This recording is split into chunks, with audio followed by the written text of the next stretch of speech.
How do you become better than 99% of marketers? I've generated $7.8 billion in sales for my clients, became a shark on Shark Tank, all because I spent 17 years of my life mastering one skill, marketing. But most marketers are doing things completely wrong. They're mucking around with ChatGPT, hoping and praying that people will care about what they've got to say, and then wondering why nothing's working for them. Today, I'll share with you the 3 pillars that will completely transform the way that you think about marketing.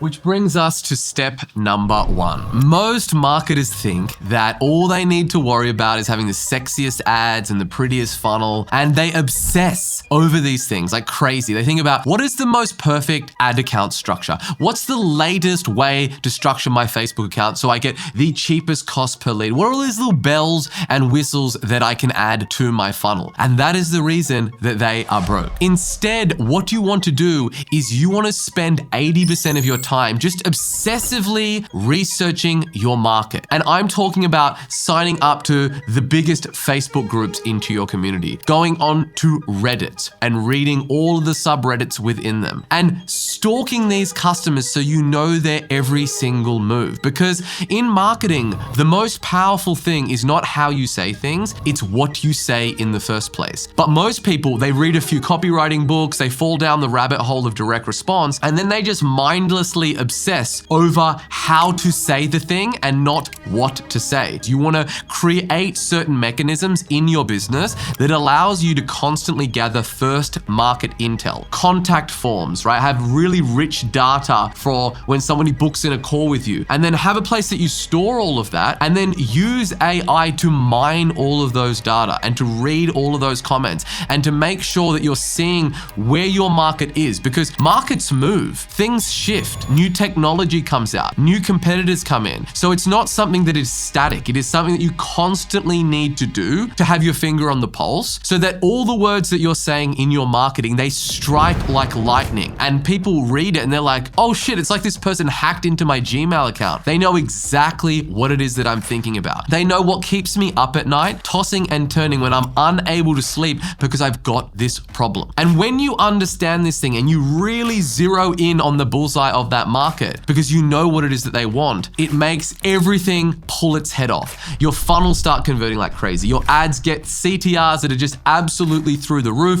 Your CPLs, your cost per lead is absolutely teeny tiny, and your customer acquisition cost is also the lowest it can possibly be because you're speaking to the market as if you are one of them. You intimately understand their problems, and that makes everything else more profitable. Because the best marketers, they don't guess what their customers want. They literally camp out inside the mind of their dream prospects, and they know exactly what it is they want. Then what I like to do is just leave it, let it breathe for a day, and then come back to those assets and do a very aggressive edit and polish that up over the next 2 days. And I had to learn that the hard way. So I'm telling you right now, all the bells and whistles, the new Andromeda Facebook structure, fuck all of that. Just focus on your customer and be able to articulate their problem better than they can themselves. Then once you've obsessively focused on your market, you want to think about, who is my ideal client? Who is my dream buyer? And the way that you do that is by looking at your customer base and saying,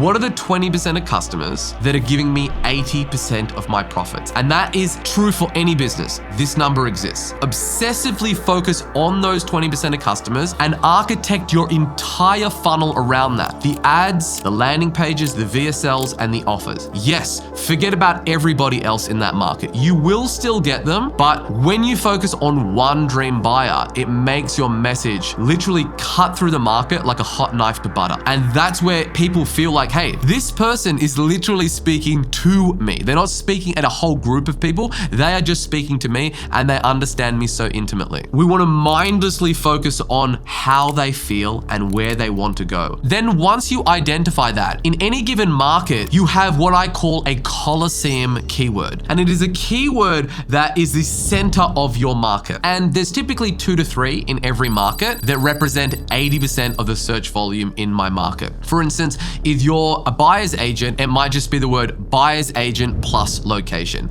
Yes, they could be looking for a whole bunch of other spurious, what we call long tail keywords, and this is the best intel that you can ever get. You never want to change the way that your market speaks. So you don't want to read it all, interpret it, and then write it in your own words. No. You want to take directly verbatim the comments that your market has, and you want to put them into your document. And then they are the things that form your ad copy, your lead-ins, your VSLs, your email body copy. It's exactly the language that your market is already using. You don't want to tamper with it. You want to leave it raw and just format it, but you don't want to touch the way that they say it. Because when you mine all the data in your marketplace, then you're not guessing which hooks are going to resonate with your market, which headlines are going to work. You already know, you already have all the intel there. But if you want to be in the top 1% marketers, we all know that all the money is made in the research. You want to obsessively focus on your market. It's not a once and done exercise. It's a continuous living, breathing document that you always come back and reference to. And if this sounds like a lot of work, yes, it is. It is the most profitable work that you can do in your business. Nothing even comes close of this. But if you want a bit of a helping hand, I have developed an AI tool that does all of this for you. It scrapes the internet, the sewers. It gets all of the raw materials and does all of this research for you in the click of a button. You can check the link for that in the description below. And this is step number 1, the Halo strategy, which brings us to step number 2. In any given market, 3% of that market is looking to buy right now. And this is where everyone obsesses over. They're just thinking about what are the hottest leads, what are the lowest lying cherries that I can pick straight away and get a customer as quick as I possibly can. And everyone just obsessively fights over these people. So the competition for these people is at an all-time high. Cost per clicks are through the roof. Everyone's messaging is only targeting the buyers, and you're just fighting it out for the scraps. And it's all about how quickly can I get to the lead? How quickly can I convert this person? When you do that, your campaigns, it's very, very hard for them to be profitable at scale. Instead, what you want to do is you want to think about the people that fall out of those 3%. The people that are interested, they're curious, they're not looking to buy right now, but they do have a problem and they are open to buying. These are the people that are in information gathering mode. And this is where I have made my fortunes. It is not fighting for the 3%, because let's be honest, right? You don't need to be a very skilled marketer to be able to convert the 3%. However, the long games are always the best games to play. That's where most of the returns in business are had. And we're going to build a funnel that is architected to serve all those people. And we're still going to get the hyperactive buyers, the people that have got a problem that they need to solve immediately. But we're also going to just increase all of our TAM, our total addressable market of our funnels, dramatically by speaking to the people that are not just in a way that they're looking to buy right now. Because the real money is made in the 97% that sit outside of that top of the pyramid. And I realized this when I was starting my business. You had all these digital marketing agencies, and the only way that they could get clients is by running Google ads for people that were specifically looking for SEO agencies, Facebook ad agencies, bringing them through to a landing page and then say, get a quote. Not a very difficult thing to do. I knew that the fishing was best where the fewest go. I did not want to compete in that red ocean and just go in with that same old boring vanilla shit. So what I did is I created free reports, high value content offers that sold education around giving people the answers to all the questions that they've got. Yes, I would get a whole bunch of people that were just looking to read free information. Cool. Guess what else I was getting? I was getting a lion's share of the 3% of people that were also looking to buy right now. Because what is less threatening of an offer? Get a quote, speak with a salesperson right away, or download this free information about getting #1 Google rankings. So my offers were converting at 300 to 500% more than what their offers were. And I was sucking in all the leads and really being able to control the whole buying dynamic because I had the prospect's name, email address, and phone number. I was able to educate them and nurture them into a place where they were ready to buy. And those other guys, they weren't even getting an opportunity to do that because they were all making what I call hard offers. They were going out there and being like, just speak with us and buy some shit. Bro, that's the 3%. And I was getting the other 97% of the people, and then I controlled the market. And that's how I built the #1 fastest growing digital agency multiple years in a row, as ranked by the Australian Financial Review, by using this one simple tactic. And it's that unlock that just completely changes everything. So in any given market, there's 3% of prospects that are looking to buy right now. Then there is a further 17% that are in information gathering mode. Then you have a further 20% of the market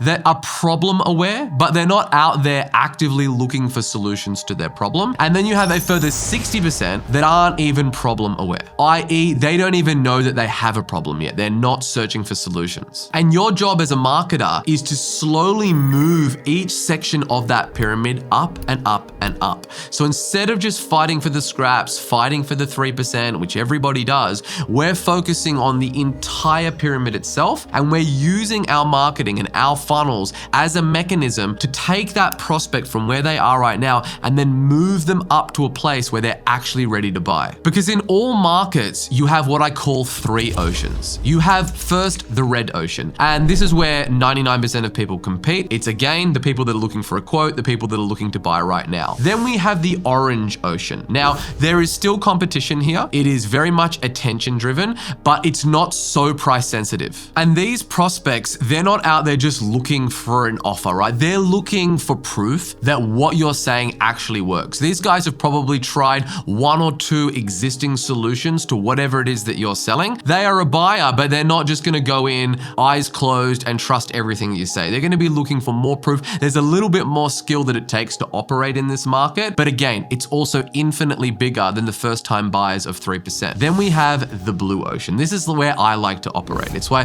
competition is uncontested. There's not a hyper fixation just on price. It's more so on value, but it takes a lot more skill to sell to the blue ocean. You need to use storytelling, very elaborate hooks. You need to educate people about all the solutions that are out there in the marketplace, all of the problems, what happens if they make the wrong decision. So there's a lot more elements and a lot more skill, but this section of the market is infinitely bigger than the 3% that are looking to buy right now. So let's talk about actually how you do it. What you want to do is you want to lead with value. Instead of leading with hard offers and sales messages, you want your ads, your offers, your VSLs, everything that you put out into your marketplace be of value in themselves. And it takes you from a mindset of like, how do I convert as many people as I possibly can right now and make as many hard offers, to how do I educate and control the market by educating all of the prospects in there